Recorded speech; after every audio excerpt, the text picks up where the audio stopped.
ce 2 décembre 1978. Bonsoir Nicolas Sarkozy. Bonsoir. Merci. Je m'en souviens très bien parce que le lendemain, je partais au service militaire. Juste après. Oui, c'était un dimanche. Et le lundi matin, j'ai pris un taxi pour me rendre à la caserne. J'avais pris la précaution d'aller chez le coiffeur parce qu'il fallait avoir les cheveux très très courts. Ça ne m'a pas évité le coiffeur de l'armée qui était incontestablement moins talentueux. Avez-vous déjà en tête à l'époque l'idée de devenir un jour président de la République? Cette ambition, elle est née déjà à cette époque-là? J'avais en tout cas l'ambition de vivre passionnément et d'essayer d'embrasser un destin. Alors après, ça semblait si loin, le chemin était si long. Et c'était tellement impossible à imaginer. Et pourtant, 16 mai 2007, on va revoir maintenant ces images de la passation de pouvoir. Avec qui? Avec Jacques Chirac. Quand vous regardez ces images, quand vous arrivez ce jour-là, sincèrement, parce qu'on va parler de ce livre Passion, quand vous voyez Jacques Chirac, vous vous dites il est heureux de vous recevoir, vous, à ce moment-là, où sa pensée, elle est plus tourmentée que cela? Bon, ça serait à lui qu'il faudrait demander ça. Vous avez peut-être une petite idée sur ça? Oui. Moi, quand j'arrive et je suis sur le tapis rouge, je le vois, et c'est une impression très personnelle, mais je le vois triste, parce que c'est la fin. J'arrive, c'est le début pour moi, et pour lui, c'est la fin. Et vous savez, dans la vie, la fin, c'est pas la partie la plus facile. Il y a les amis qu'on perd, il y a la maladie, et ça me touche. On rentre, et quand j'arrive en bas de l'escalier, on s'arrête tous les deux. Et je lui dis, tu te rends compte? Et c'est la première fois de ma vie que je le tutoie. Jamais vous ne l'aviez tutoyé Jamais. avant? Il me l'avait demandé 1000 fois. Et je lui dis, maintenant, tu vois, je suis devenu président comme toi, je peux te tutoyer. Et je lui dis, tu te souviens de Nice en 1975? Sans toi, je ne serais pas là aujourd'hui. Il y a eu des moments très compliqués avec lui.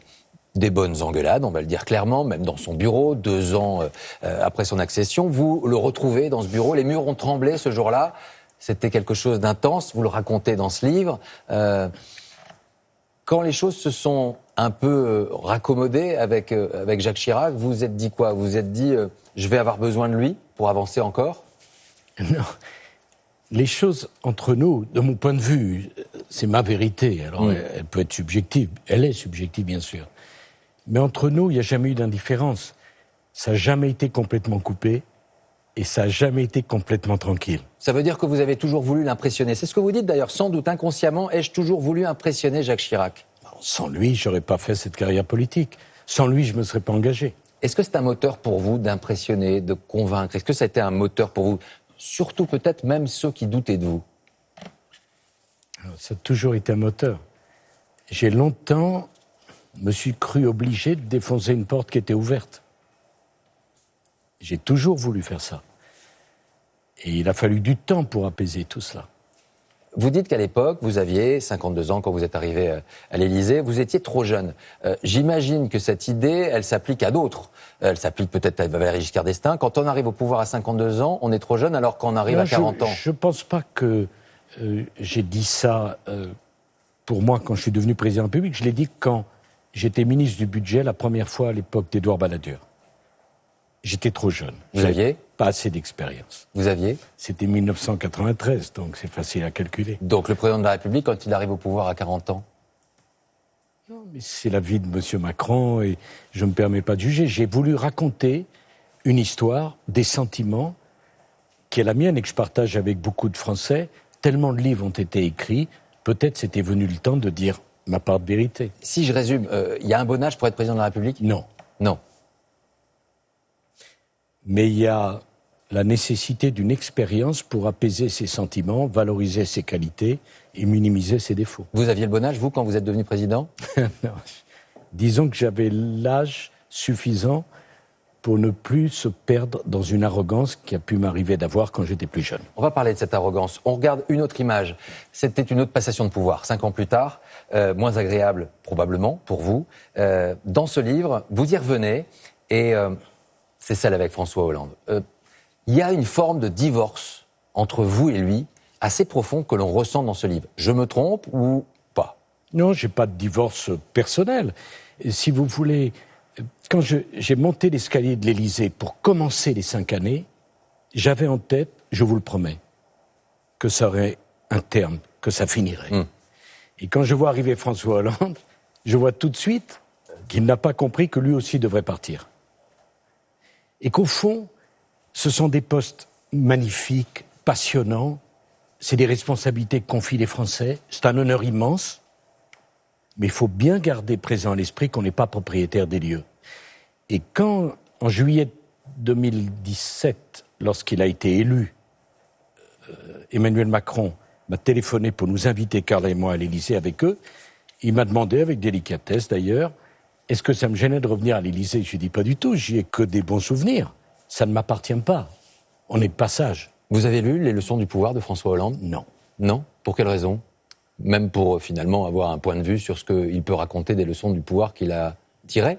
On est encore libre de ses lectures. On est encore libre de ses lectures. Alors, plus de 30 ans de vie politique que l'on retrouve dans ce livre, le vôtre, Passion, publié cette semaine aux éditions de l'Observatoire, après un travail d'écriture au secret. 359 pages, pas si facile à résumer. C'est pourtant ce qu'on a confié à François-Julien Piednoir pour 20h30 avec Valérian Gillet et Marie-Léa Gatti. 2 minutes pour ce livre et après on retrouve Nicolas Sarkozy. Passion, un titre fruité, enfiévré, ça sent l'été. Et si ça sentait aussi le retour? Le livre s'ouvre en 75 à Nice, premier discours, première rencontre avec Jacques Chirac. Fin du livre 2007, premier pas de président et au revoir Jacques Chirac. Entre les deux, 359 pages de vie politique et quelques mots-clés. Allez, on commence par excessif. Je suis naturellement excessif, écrit-il. Viens le dire, s'il y a quelque chose à dire. Un homme politique moderne, c'est quelqu'un qui va au contact. Un mot revient plus d'une douzaine de fois. L'ancien président avoue sa naïveté dans certaines situations passées. Naïveté du jeune militant, Nicolas a 20 ans, les cheveux aussi longs que son ambition. Mot-clé. On peut avoir 18-20 ans, être lycéen et être fidèle à la pensée du général de Gaulle. Adolescent, il pense déjà à devenir président. Si, c'est écrit page 343. Le poids de l'ambition pèsera jusqu'à son élection. Aujourd'hui, la moitié des chômeurs sont des jeunes. Près de 500 000. La jeunesse, un atout pour la politique, une faiblesse pour exercer le pouvoir, écrit-il. Il souhaite au président Macron, 41 ans, de résoudre cette contradiction. Et voilà. Oui, c'est Sarkozy. Sarkozy rend hommage à ses amis, autre mot-clé. Séguin, Balladur, son pote d'enfance Thierry Lafronde, et bien sûr, Johnny. Hommage aussi aux femmes de sa vie. Carla Bruni, évidemment, Simone Veil, sa maman, Bernadette, et pas mal de lignes sur Cécilia. Nicolas Sarkozy écrit page 350 « J'imaginais naïvement que les choses pouvaient s'arranger ». En revanche, ça cogne sur Buisson, Fillon et puissance 10 sur son successeur François Hollande qui fait de la petite politique, dit-il. Séance dédicace vendredi pour rencontrer ses lecteurs et lectrices. Est-ce que vous pouvez mettre I Will Be Back? Ah non. Est-ce que c'est le livre du retour? Non, je crois pas. À votre avis, il va revenir ou pas? Il va revenir chez lui. Il va repartir chez lui, oui. Après avoir dédicacé le livre. Est-ce que ça te gêne comme ça? Non, c'est bien. C'est bien comme ça? Bon courage, mon ami. Je sais pas si les Français ont vraiment envie qu'ils reviennent. Et quand je parle des Français, je parle pas de ceux qui sont présents aujourd'hui. Merci beaucoup. Je lui ai dit que je rêvais qu'il revienne en politique. Il a souri. Et je lui ai dit, il n'a pas dit non. Hein. Il n'a pas dit non. Non, il n'a pas dit non. Une sortie juste avant l'été, bien jouée. Certains en feront leur livre de plage. Il sort aussi à mi-mandat. Tiens, ni trop tôt ni trop tard. Certains y verront un livre de retour. Alors, il n'a pas dit non. Il n'a pas dit non à cette dame qui est venue vous poser la question. Les Français, et une partie d'entre eux, et peut-être même au sein de votre famille politique, se sont rendus compte que leur famille manquait de leader. Est-ce que ce livre est une façon de leur dire « je suis là au cas où ». Non. Non. Non. Pas de retour politique, c'est juste un point, un ancrage. Mais vous savez, il faut savoir dans la vie, sans doute c'est plus difficile, où est sa place. Ma place n'est plus dans la vie politique partisane. Et ce livre n'est pas un livre politique. Je n'ai pas de calendrier politique. Alors, je peux le dire jusqu'à la fin de l'émission. Vous pouvez me croire, pas me croire, mais on ne peut pas empêcher les gens, et je leur suis très reconnaissant de cette fidélité et de cette sincérité. Mais aujourd'hui, ma place n'est plus là. Elle n'est plus là définitivement. Parce que dans la vie politique partisane, si je revenais, ça amènerait de la confusion et il n'y en a vraiment pas besoin. Vous parlez des Français. C'est une relation assez passionnelle avec eux, on peut le dire. Et moi, vous savez tout ce que j'ai fait c'est pour être aimé des Français. Et pour moi, la France, c'est d'abord les Français. Pas la France, pas la nation, mais les Français d'abord. La nation, c'est les Français. Pour moi, la France, c'est les Français. Et j'ai aimé passionnément rencontrer les Français, être aimé des Français, même quand ils ne me soutenaient pas et qu'ils ne votaient pas pour moi. J'ai fait tout ça pour cela. Mais maintenant, cette partie de ma vie, elle est finie. Vous faites partie de ces hommes politiques qui cristallisent deux camps. Ceux qui vous aiment vraiment et ceux qui ne vous aiment pas. L'entre-deux, finalement, avec vous, ça n'existe pas. Est-ce que ce livre, il est aussi fait pour aller reconquérir cela ? Non, d'abord, permettez-moi de vous dire que c'est la magnifique chanson de Charles Aznavour et ses premiers mots de haine qui sont les derniers mots d'amour. La détestation, c'est de la passion. Et j'ai voulu toute ma vie susciter des sentiments passionnés. Cette hostilité, cette sensation de haine ressentie au sein même de votre famille politique, un amour contrarié que j'aurais déçu, renforçait encore ma volonté de reconquérir. Oui, c'était un défi. C'était un combat. Vous parlez de votre arrogance. J'ai eu la folie de penser que je méritais ces chances, ma tête avait tourné. Cette arrogance qui fait écho peut-être Enfin, disons que cette arrogance, c'est une exclusivité que vous n'avez pas en politique. Vous savez, la vie, elle vous passe dessus comme un rouleau compresseur. Il y a deux solutions. Soit les épreuves et les échecs vous tuent, soit ils vous changent. Et avec le temps qui passe, on essaie de s'améliorer. Et j'ai eu la faiblesse de penser que je méritais tout ce succès à un moment donné. Et le succès, c'est un miracle. On va regarder. On ne le mérite jamais totalement. C'est le conducteur de l'émission, c'est la fresque, c'est le principe. On va retrouver les personnages, et notamment votre mère, André Sarkozy, qui apparaît dans votre récit comme l'une des clés de votre quête et de votre conquête du pouvoir. Jacques Chirac, on en a parlé. Dans votre livre, il y a une galerie de personnages assez incroyable. On a parlé de François Hollande, mais François Fillon, Nicolas Hulot et Emmanuel Macron, bien sûr. On reviendra sur les affaires. Ont-elles été un obstacle à votre retour en politique ? Et puis, vous évoquez les femmes, en général, en politique, et en particulier Carla Bruni-Sarkozy, bien évidemment. Juste, je revenais sur ces éléments, l'arrogance que vous évoquez, une forme de mea culpa. En tout cas, vous pointez du doigt ce qui aurait pu agacer, cristalliser les Français. Est-ce qu'à la lecture de ce livre, on ne peut pas se dire que, finalement, votre principal adversaire politique, parfois, ça n'a pas été vous-même ? Sans doute. Mais vous savez, si j'ai fait ce livre, c'est parce qu'il fallait que je sois prêt à aller jusqu'au bout de l'analyse, y compris de la critique quand c'est moi. C'est un livre d'analyse, c'est un livre finalement d'auto-analyse. C'est un livre de sentiments, pas d'auto-analyse. Je suis pas du tout auto-centré, je suis pas narcissique. J'aime trop l'action, j'ai trop d'énergie pour me regarder dans la glace. Mais quitte à faire un livre c'est important. Ça demande beaucoup de temps à écrire. C'est une souffrance à écrire. Il faut être prêt à tout donner. Et, y compris lorsque j'ai fait des erreurs, dans ma vie politique, j'ai toujours tout donné. J'ai tout donné quand je faisais un discours. Je donne tout, même lorsque je fais une émission de télévision. Je regarde, quand on regarde votre livre, votre mère apparaît comme étant peut-être le déclencheur de beaucoup de choses. Abandonnée par votre père, une sensation de déclassement à Neuilly, trop aisée pour être pauvre, trop juste pour être aisée. J'avais l'impression que nous n'étions nulle part à notre place. Elle a été le moteur de votre ambition au départ, cette bourgeoisie qui vous regardait en vous disant « Tu n'appartiens pas vraiment à cette bourgeoisie ». Oui, mais c'est pas moi que ça a humilié.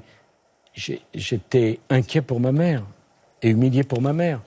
Parce qu'une femme seule dans les années 60, c'est pas si facile, avec 3 enfants qu'elle devait élever. Et elle a beaucoup compté, je l'ai beaucoup admirée. Mes frères et moi, on l'a beaucoup aimée. Et quand elle est partie, même si j'avais déjà un âge avancé, c'était un grand chagrin. Pourquoi avoir choisi finalement l'ordre et la droite plutôt que la gauche quand on est révolté par la bourgeoisie qui vous regarde ? Je sais pas. Vous savez, dans la vie... Vous ne savez pas ? Vous ne savez pas pourquoi vous avez choisi la droite ? Je crois que ce qu'on aime vraiment, l'important, c'est le fait. Pourquoi on aime, c'est du détail. Ce que je sais, c'est que j'ai toujours choisi une seule famille politique. La seule, la famille gaulliste. De 18 ans jusqu'à maintenant, je n'ai jamais changé de famille politique. Y compris quand j'étais sifflé minoritaire à l'intérieur. Donc ça doit compter plus que les raisons derrière cela. Je pourrais vous expliquer les raisons. Est-ce qu'elles seraient vraiment sincères et justes ? C'est dans la vie ce qui compte. C'est ce qu'on fait, pas ce qu'on explique qu'on va faire. Vous, finalement, pointez plutôt du doigt une filiation avec le monde ouvrier et les usines. Dans votre livre, à un moment donné, vous vous dites « c'est avec eux que je me sens bien, ils me regardent dans les yeux et avec eux, c'est sincère ». Mais vous savez, encore il y a un mois, je le dis, j'étais à Belfort qui est une ville ouvrière et avec des gens qui aiment les usines, et un monsieur dans la rue qui m'a serré la main, qui m'a regardé dans les yeux, il m'a rien dit. Ça a duré 30 secondes comme ça. Et à la fin, on s'est compris. Hein. Il m'a dit, on s'est compris. Je l'avais compris, il m'avait rien dit. Il y a une partie d'entre mais ça voulait dire tellement de choses. Il y a aussi une partie d'entre eux qui ne vous a pas compris, Nicolas Attends, Sarkozy. mais bien sûr, mais vous me demandez avec qui je me sens à l'aise, qui j'ai voulu conquérir. J'ai été 20 ans maire de Neuilly, et en même temps, j'ai voulu que la droite soit entendue par ce monde ouvrier, qu'elle soit populaire. Parce que je pense au fond que la droite n'est acceptable dans le pays que si elle est rassemblée, élargie, qu'elle refuse tout sectarisme et qu'elle soit populaire. Justement, aujourd'hui, la droite manque de leader. Est-ce que finalement, le leader de la droite, aujourd'hui, ce n'est pas Emmanuel Macron ? Si vous lui posez la question, ça serait mieux. Est-ce qu'il a eu l'habileté de donner le sentiment aux électeurs de la droite qu'il pouvait être une réponse ? C'est incontestable. Vous avez avec lui une relation apaisée, vous le disiez, en tout cas cordiale ? Oui. Ça ne veut pas dire qu'on est d'accord sur tout. Bien sûr, il doit avoir des tas de désaccords avec moi. Mais vous savez, je déteste... Est-ce qu'il a besoin de vous ? Je n'aime pas le sectarisme. Mais est-ce qu'il a besoin de vous, politiquement ? Ça, c'est à lui qu'il faut poser la question. Moi, j'aime cette ouverture d'esprit.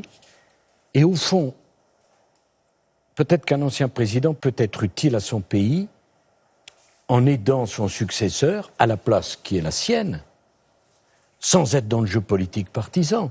Quand il me demande de représenter la France, je le fais bien volontiers, j'estime que c'est mon devoir. Et quand il souhaite qu'on parle, pourquoi je refuserais de parler avec lui ? Quand il m'a invité à aller au Glières, j'étais heureux d'aller au Glières. Alors chacun a vu une interprétation politique. Mais au fond, est-ce que c'est pas comme ça que je peux être utile à la France ? Justement, il y en a un qui a vu une interprétation politique, il était sur ce plateau. On va regarder ce qu'il en pense, c'est François Hollande, regardez. Vous voyez cette image, c'est une image de la République apaisée, d'un président en exercice, d'un ancien président, ou c'est un axe politique qui se dessine ? Certains l'interpréteront comme cela. Oui, peut-être il y avait aussi ce sous-entendu. Moi, je ne sais pas exactement quelles sont leurs relations. Je sais qu'ils se voient assez régulièrement. Peut-être qu'il y a une bonne entente personnelle. Ce que je crois surtout, c'est que finalement, Emmanuel Macron, aujourd'hui, est plus proche des idées de Nicolas Sarkozy que des miennes. Sourire, il a raison, il n'a pas raison. Mais je vais vous dire une chose. Oui. Si François Hollande m'avait demandé mon avis, s'il m'avait invité, s'il m'avait simplement demandé d'avoir une utilité, je l'aurais fait bien volontiers. Mais je pense qu'il n'en a même pas eu l'idée. On va revenir sur cette fracture aussi que vous décrivez dans ce livre. Fracture entre deux France, avec des mots forts. Celle du courage et de la résistance d'un côté, aux passions tristes, capables du meilleur, et puis une autre plus sombre, elle, capable de dénoncer, celle que je vous cite, d'un antisémitisme bourgeois. Vous voyez cette France fracturée à ce point, et en tout cas divisée à ce point ? Moi, j'aime la France et les Français, mais aimer, c'est être lucide. Enfin, la Commune de Paris, où des communards mettent le feu au Louvre, au Palais des Tuileries, alors que Paris est encerclé par les Prusseries, c'est incroyable. Et si on l'applique à aujourd'hui, cette fracture, elle est toujours latente, elle est toujours là ? Les places Danton, Robespierre, Marat, pour moi, c'est pas possible. La collaboration, c'est quand même quelque chose c'est foule immense qui acclamait Pétain. Il faut regarder notre pays, qui est capable du meilleur. C'est extraordinaire ce que les Français sont capables de faire. Et puis, cette fracture, elle perdure encore aussi aujourd'hui. cette histoire. Selon vous, cette fracture, elle existe encore aujourd'hui. Vous savez, je pense que les peuples ne changent pas. C'est beaucoup plus profond que ça. Vous voyez pourquoi je suis tellement attaché à l'idée de l'Europe. Parce que depuis Louis XIV, tous les 30 ans, les Allemands et nous, on s'affronte. C'est pas une question de génération, parce que la génération de Pétain, c'était aussi la génération de Proust. Une question. À qui et à quelle France, selon vous, appartient Éric Zemmour, Marion Maréchal, Le Pen, Patrick Buisson ? Non, mais... À laquelle de ces deux France-là ? Mais ils ont le droit d'avoir des opinions. Je ne porte pas de jugement là-dessus. Mais vous ne les placez pas dans une France plutôt celle du courage, du combat, de la résistance, ou plutôt... Non, je ne suis pas manichéen comme cela. Je pense qu'ils sont plutôt les symptômes des problèmes de la France que les causes. Dans votre livre, vous regrettez vos relations avec Patrick Buisson, mais vous renouvelez votre confiance à Claude Guéant, malgré sa condamnation. Vous dites qu'il est, et qu'il restera un grand serviteur de l'État. Vous savez, si vous comptez sur moi pour hurler avec les loups contre quelqu'un qui est à terre, alors vous ne me connaissez pas. Jamais je ne fais ça. Jamais je ne le ferai. Vous choisissez la fidélité plutôt que finalement dire il a fait une erreur. Ce que vous appelez la fidélité, je l'appelle la dignité. Il y a assez de gens pour critiquer, pour blesser, pour juger, pour attaquer. Laissez-moi cette liberté. Laissez-moi cette liberté. Est-ce que les affaires vous ont empêché finalement de revenir à la politique comme vous l'auriez souhaité en 2016 au moment des primaires? Ça n'a pas été fait pour faciliter ma vie. C'est bien sûr un souci. Mais vous savez, je suis serein parce que la vérité finit toujours par triompher.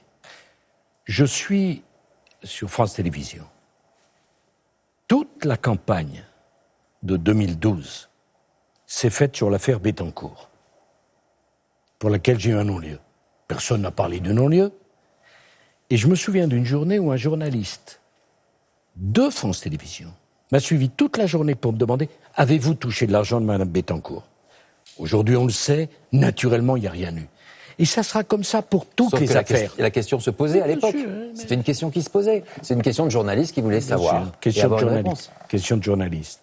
C'était une question qui, dans une campagne présidentielle, était destinée à faire perdre. Mais peu importe, vous verrez la suite. Vous êtes toujours Vous au cœur. verrez la suite. L'affaire Big Malion, vous êtes désormais renvoyé en correctionnel dans l'affaire dite des écoutes. Est-ce que vous craignez ce rendez-vous judiciaire? C'est une question forcément que les Français se posent. D'abord, c'est pas une partie de plaisir. Mais puisque vous me parlez de celle-ci,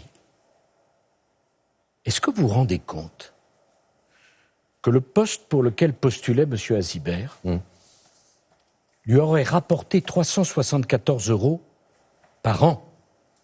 Est-ce que vous vous rendez compte que tous les responsables monégasques interrogés par la justice ont dit « Jamais Nicolas Sarkozy n'est intervenu auprès de nous ». Est-ce que vous vous rendez compte que tous les magistrats de la Cour de cassation interrogés par la justice ont dit « Jamais M. Azibert n'a fait la moindre tentative auprès de nous ». Est-ce que vous vous rendez compte que M. Azibert n'a pas eu le poste, qu'il n'a même pas été candidat à ce poste, puisque le poste était pourvu?